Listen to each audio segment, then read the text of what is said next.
Next up, we have Lara Sunday. Lara is a Microsoft Security Cloud Solution Architect, and she is going to talk to us about beautiful security. I'm very interested in this one. So thank you, Lara. A huge welcome. Thank you. I have some bicep friends who would be very chuffed that you're talking about it here. Okay, so let me see if I'm working this right. Did it work? Kim? I don't think it's working. Have I?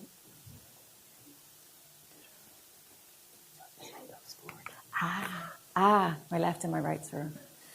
Okay, so the agenda I'm going to do today is who I am, why I'm talking about beautiful security, which maybe sounds quite idealistic.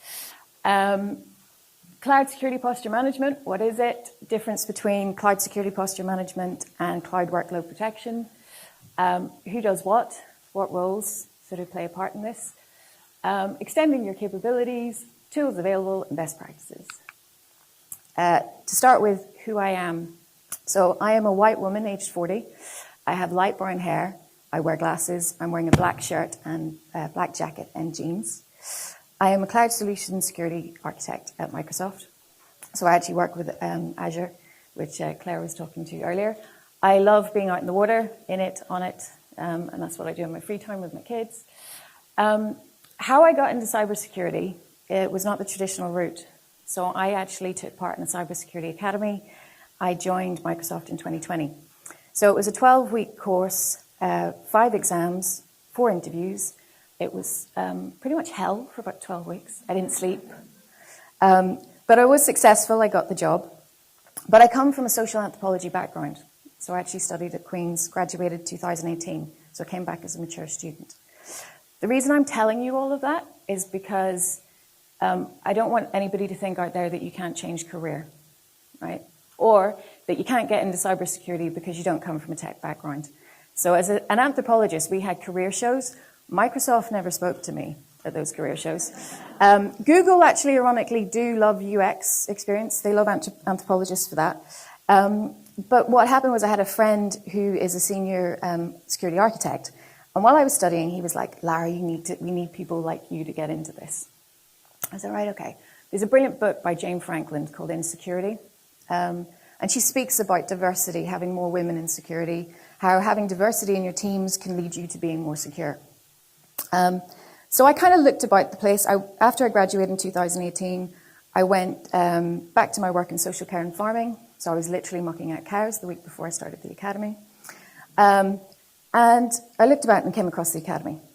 And that's kind of how I'm standing in front of you here today. But yeah, so I just kind of wanted to tell that part so that anybody can get into cybersecurity and have value and be successful.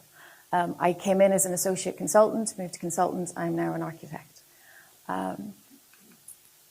So why am I speaking about beautiful security? So Andy Orman, John Viega collated a collection of articles and papers by various people discussing what their idea of beautiful security would be. Now, this was in ancient times, 2009. But there was a specific chapter in that. So how I came to this book was my friend who was telling me about security. He was clearing out his house and he happened to have it. And I kind of sat around my house and I hadn't looked at it. But I started reading through it and there was one chapter that stood out. And it was by Randy Sabat. And it was, oh no, here come the infosec security lawyers. So it was very legal based. But what I really loved was he had these 4 principles for him that kind of defined beautiful security. So the first was culture, right? What you do at the top, how you behave, what strategies you have, set the standard for everybody, permeates your organization. If you don't care about security, well, no one else is, right? Always remember, there's no such thing as security risk. You only have business risk. Anybody who tells you, oh, we have a security risk. No, you don't. You have a business risk. So always remember that. We are securing not just security, it permeates everywhere. So balance. This is a little bit like Claire was saying earlier about the dev teams and security and how we get them to do this. balance. Security can actually be an enabler. It does not have to be a blocker.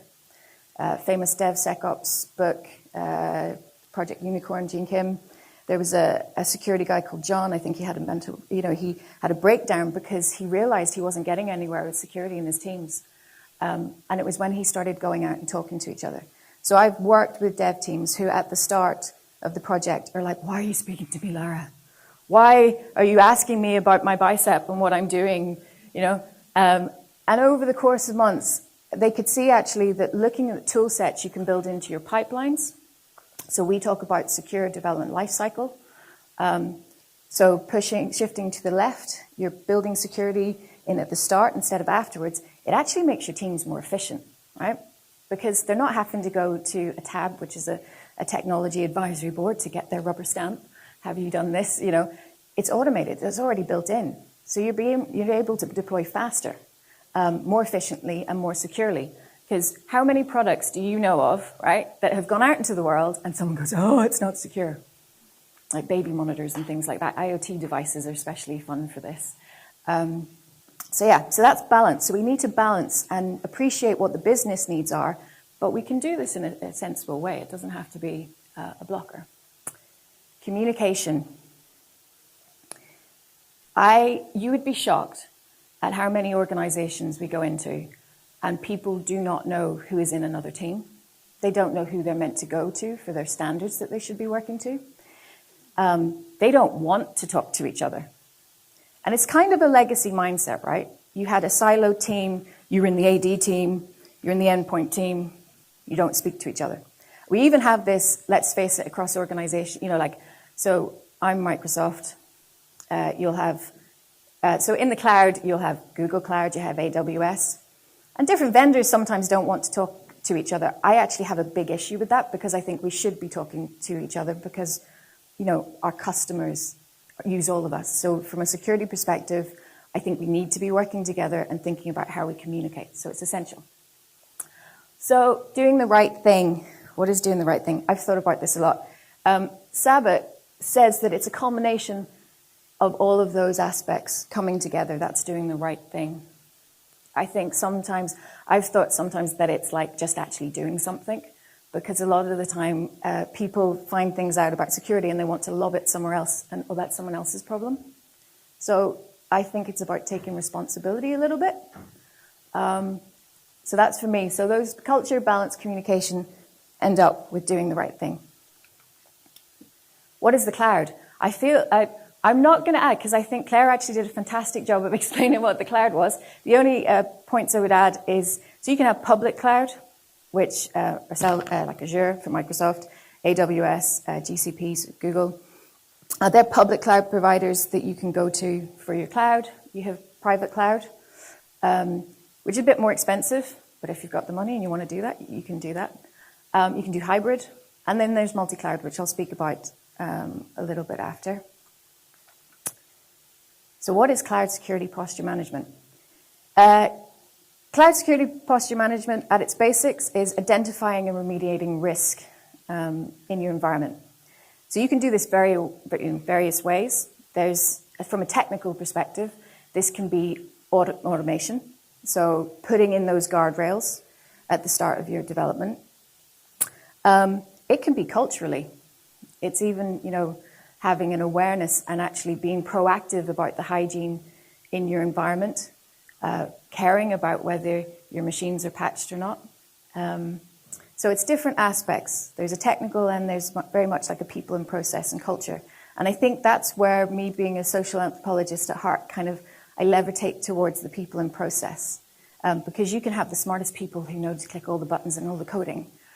But if they're not talking together, or they don't know who each other is, or if they're just not actually making the attempt to work together, then it doesn't mean anything. So that's kind of why I think it's so important. So cloud security posture management vs. cloud workload protection. Cloud security posture management is a very proactive activity. The lovely thing about it is we live in a world where it feels sometimes insecure, you're like in this defense. And well, there's so much going on and we can't fight against it, and there's no longer the castle and the perimeter, and attackers have so much. Yeah, attackers have a great strategy. They know exactly what they want to do to you. Whereas security isn't your main direct. Most organizations, right? Security isn't your business. It's going to be something else. Security is something you kind of have to do, but it's not your main focus. So it makes it harder to come up with strategies from a security perspective for a lot of organizations. But what I love about it, it's proactive, right? This is empowering. You can do something about your environment, right? Heavens forbid you get to a point that you're in an incident or a crisis, right? But when you're standing there and you've got a regulatory board asking you, well, you've had this breach. How did this happen? You want to be able to stand there and say, we did the best we could. We followed our standards. We implemented. We updated as best we could. You know, nobody's perfect, right? Everybody's going to get hit at some point. That's the world in which we live. No one expects you not to get breached, right? But what we do ask for, or what we should be asking for, is people to put as much effort in as they can to kind of be prepared, to build resilience within your organization. So cloud workload protection, this is where your SOC, your security operations, your security analysts come in. This is more reactive. So if you think of it in terms of proactive, and then cloud workload protection is your reactive. Although it can sort of be the proactive is if you have analysts who like hunting for threat actors in your environment. So I just kind of, there's a confusion I meet sometimes in organizations between who does what and what hygiene, I suppose cyber hygiene, we could speak of it as, and proactive cloud security posture management is, and then cloud workload protections. They're two slightly different things. And on that point, I'm sorry, I'm going to take some water because my mouth is very dry because I'm nervous. Who does what? Because it can be confusing. Who's responsible for what? So a security operations center engineer. Now, they can plan enablement. So there might be features they come across that they want to kind of utilize. Alert tuning. So an alert comes, you've maybe got a new solution, you haven't used it before, you need to figure out how best to suit that alert to meet your needs, to automate that maybe for your organization. Agent and extension monitoring. This is a bit of a tricky one because actually that can fall into your cloud security, cloud management team's realm if your agents are working or not. So there's a bit of crossover. And always think none of this is cut and dry, right? People's responsibilities can change. So a SOC analyst. So that's your alert investigation and response and your proactive detection and campaign detection. So a SOC analyst would be using tools. There'll be, like for us, it's Sentinel or SIEM, security incident response. So they're looking to see actively, do you have any threats in your environment? And responding to that. Proactive detection is where they go actually out into your environment hunting to see what they can find. Security management. Security management, a security manager is not a defined person sometimes. It's sometimes not a title. And I did this as like a catch-all because we have things like Cloud Center of Excellence, right, in Microsoft terms. This can be a collection of architects and engineers and business execs who work together to make your environment more secure. They may be responsible as security managers. It kind of chops and changes, and it's per organization. But I just wanted to give, and I'm going to stand here because I actually can't read the deck. So you've got remediate compliance. Now compliance, just because you're compliant doesn't mean you're secure. Just because you're secure doesn't mean you're compliant. Compliance is standards. You could, so GDPR, you can have UK official, ISO 27100, governance previews they carry out, cost management, they might be, you know, what's the factors, can we save money, can we not? Proactive view and reporting. So this would be your governance, risk and compliance teams can kind of come into this area, and they care because they're responsible for, and this is where the changeover to SOC engineers comes about with the monitoring agent health and things. They want to know that things are working actively because it's probably going to be them that has to stand in front of the people. If you have a breach, they'll be the ones getting shouted at. So they want to have some evidence of what they can do. And then you have workload owner.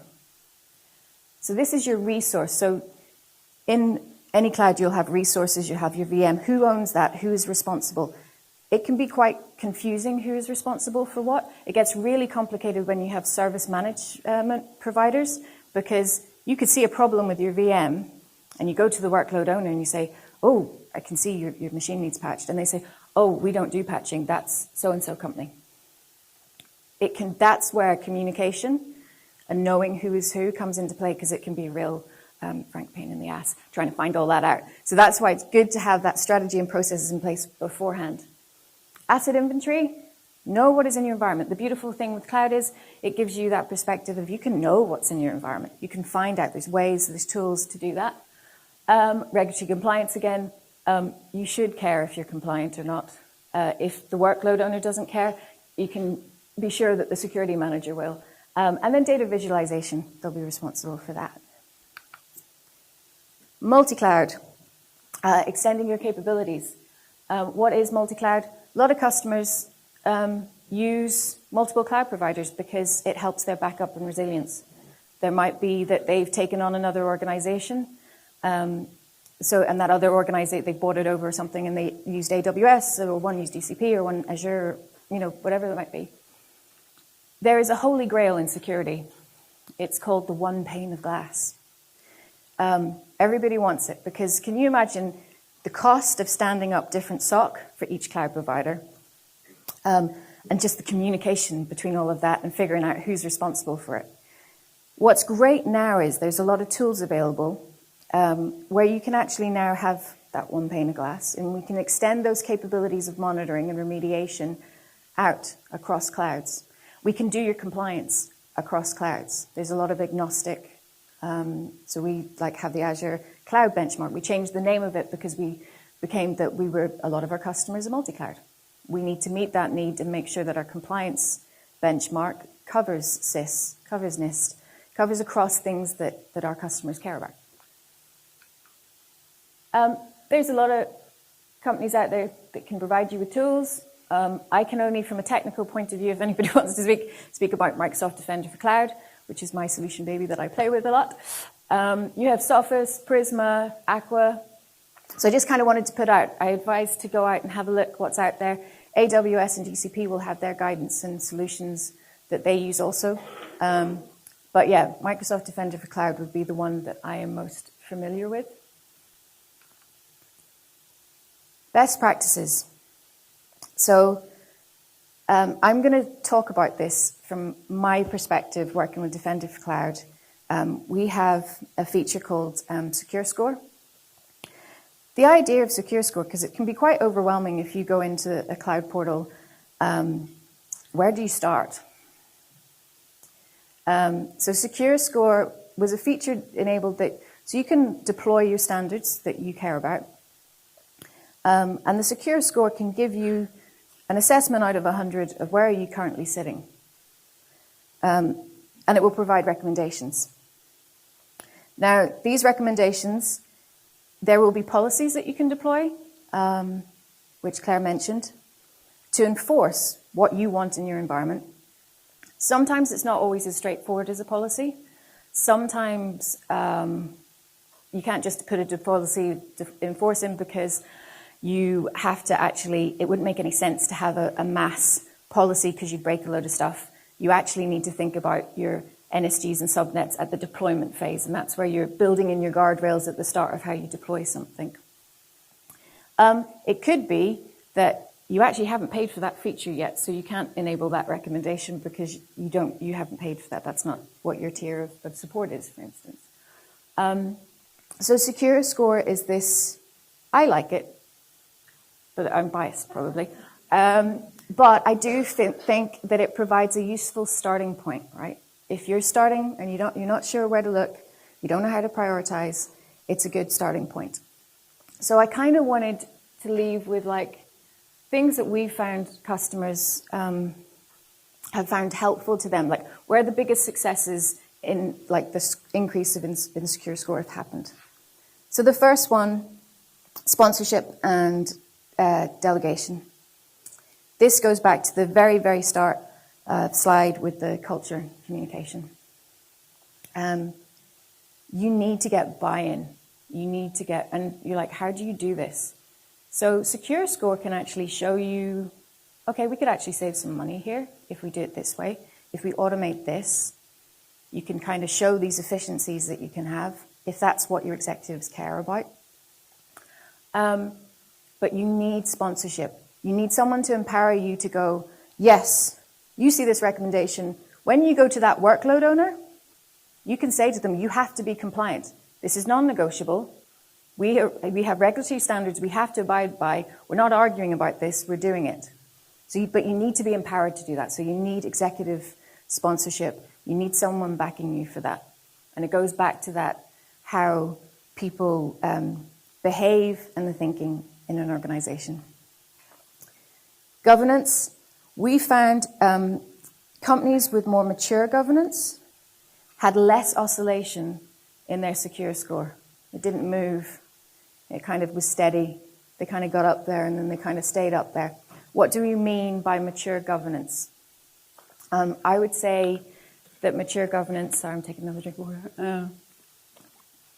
Mature governance is when an organization clearly knows what standards they want to, either by choice or by regulatory compliance, that they should be using, that they have deployed them effectively in their environment, the people know what they should be doing, and then they are actually actively remediating and acting on when they see things wrong. So for me, that's kind of what mature governance is, although I'm up to debate and would like to hear people's different views offline about what mature governance is. Readiness and security awareness. Training. Teams that had more felt more confident about their security had better secure scores. And that's understanding, right? That's your devs. So we have security champions is a big word at the minute in dev teams. You put one person and they're a security champion. And that might save you a problem. I don't think it will. In my world, everyone is a security champion. Everyone should be concerned about security, because security at its most, what's the one thing we should care about most with security? What is the thing we're trying to protect? No, humans, people. No, it's humans. What's the one thing we should all be protecting from? Yeah, your money. But if you're doing your risk assessment, what do you care about most? And I'm sorry, I won't work for a company if it says that money, their outlay, is the thing they care about most in their risk assessment. I don't want to work for them. It's human. We're human. It's the people that are important. Right? That's what you're trying to protect at the very end of the day. When you're doing a crisis, your bottom line, that's what you care about. That's how certain companies have got in a lot of trouble, because that's what, in their risk assessment, money came before people. I think Sarah Armstrong, one of our security leaders in Microsoft, wrote a great chapter on people in her book. So yeah, security training and awareness. So everybody's a champion. There is loads of free material out there. Okay? Yes, I'm blowing a horn about, but Microsoft produce a lot of free educational pieces on security training. Use them. Go out there. Please reach out to me. I'm always happy to chat about security because I'm kind of passionate about it. Continuous monitoring. This kind of goes into the doing the right thing and actually doing stuff. Making sure, and goes back to communication again. Like, as a vendor, say if you've got multi-cloud or not, make sure that I would say native integration is great as a first protocol. When you're doing design and plans, be aware as a security person what other tools are in that environment. It is not a competition. Go in, for me, it's going in with a mindset of, okay, what's my customer got? How can my security tooling integrate and effectively work with that other solution so that they're monitored correctly? That's where this communication and having a view, yes, we're in competition and we're selling our stuff, but let's work together to make sure our customers are more secure. So that was kind of the best practices from a secure score perspective of what we have found works. So with that is me. So I'm happy to take any questions about, I could talk about farming if you want, but if any of this points, and I'm happy if anybody wants to shout out. I think at the very start I had an aka.ms, Lara Sunday, which goes to my LinkedIn. That's a new thing for me. Thank you, Angie, for helping me. My colleague helped me with that the other day. So yeah, thank you.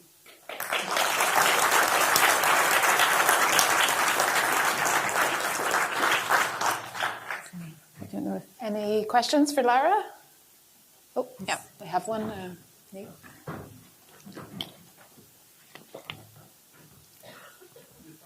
Companies using multi-cloud opens more security holes than it closes, or provides more security, or provides more assurance than it solves? I think it's what your business need is, right? I don't think it's that it's a case of it can be less secure.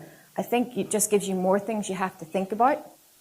I think it means that from a monitoring perspective, maybe do you make a decision that one of those cloud providers has a solution whereby you can get that one pane of glass? So I think it's like options, business options about what works for you, what your security need, like how much money do you have? Do you want to set up a different SOC or not in each of those? But I think the way technology is working right now, we're much more moving towards where, and I've tried not to be like, oh, Microsoft, right? I tried to be a bit more agnostic with this talk.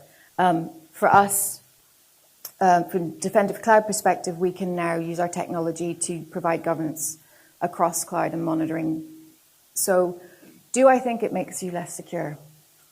No, I think you might have genuine business reasons why you need to do it.